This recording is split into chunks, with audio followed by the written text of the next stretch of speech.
I'm actually looking at a very interesting book about the history of Swan. You know, we can start from 50 years ago and the modern racing.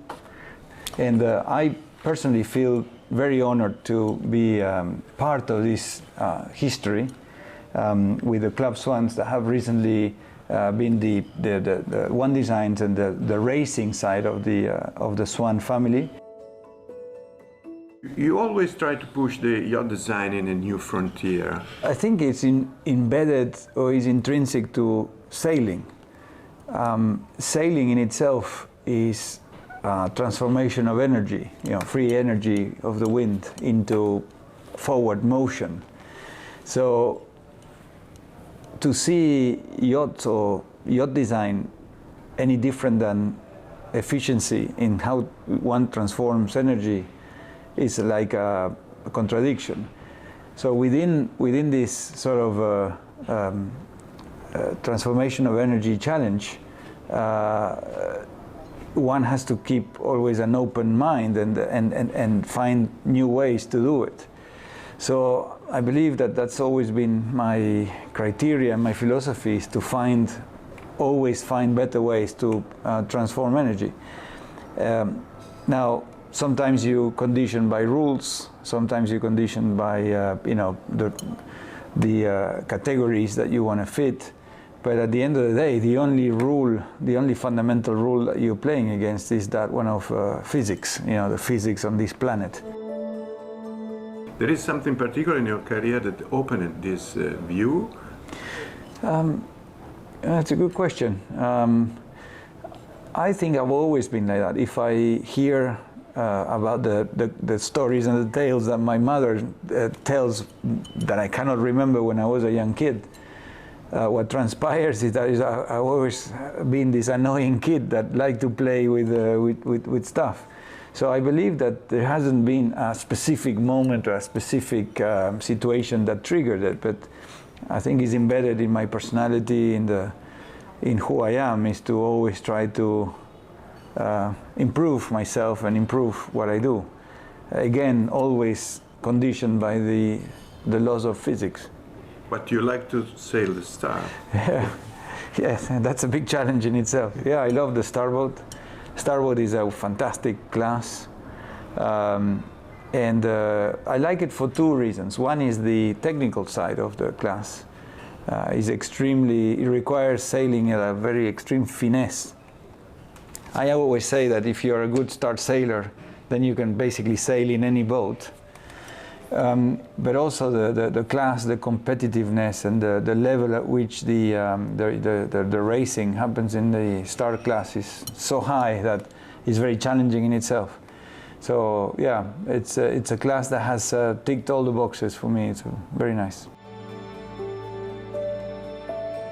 Which is your opinion about the word sustainability?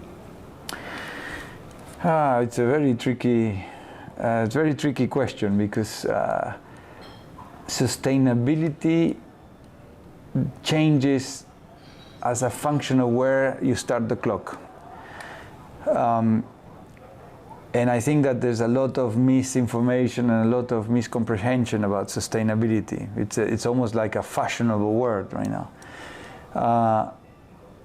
If you decide to start the clock of how sustainable something is with the end product, such as an electric car, for example, then it's very easy to convince oneself that, you know, some solutions are sustainable. But I think that that's kind of lying to oneself. The real sustainability needs to be analyzed in a much broader context.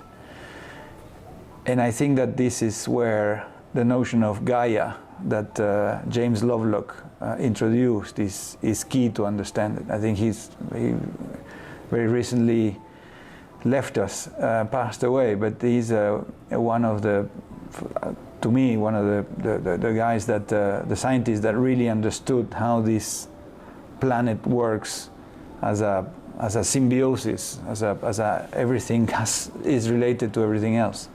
And I think that if you look at sustainability from that point of view, not just when it suits you. One can have a very different point of view that the one that is very marketable or very fashionable right now. So without getting too much into the details, I would say, what does it mean sustainability? Well, it means starting the counting from the root, not from where it suits some politicians or some marketing groups. You know.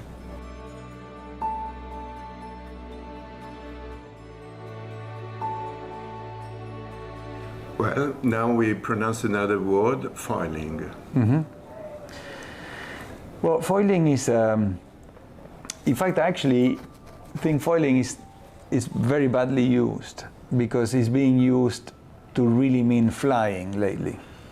I think in the world of yachting, one thing is foiling and another thing is flying, and a lot of people sort of mix both of them. But in the context of what I think you mean is the world of flying, is basically creating these vessels which still interact between water and air, but they do it by minimizing the contact with the water. That is what I call flying, and I think a lot of people call foiling. Because you can actually foil. The foiling for me is the reliance on a foil to produce some kind of forces, but you can foil without fly. So, you know, in fact, a lot of boats, they foil. Most boats, a keel is a foil, you know, and you could sail in a very Archimedean way with a foil such as the keel and be very far away from flying. So there is a distinction there. But anyway, without getting too annoying with the words, flying is extremely exciting. I've been involved in designing some flying boats recently, which I found to be very motivating, very exciting. Particularly the 45F we did with King Marine in Valencia, that hopefully you'll know more of very soon.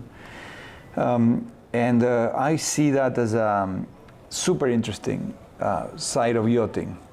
But I don't think it's the only yachting. I think that yachting is vast enough and big enough to accommodate the traditional as far as the new, the foiling.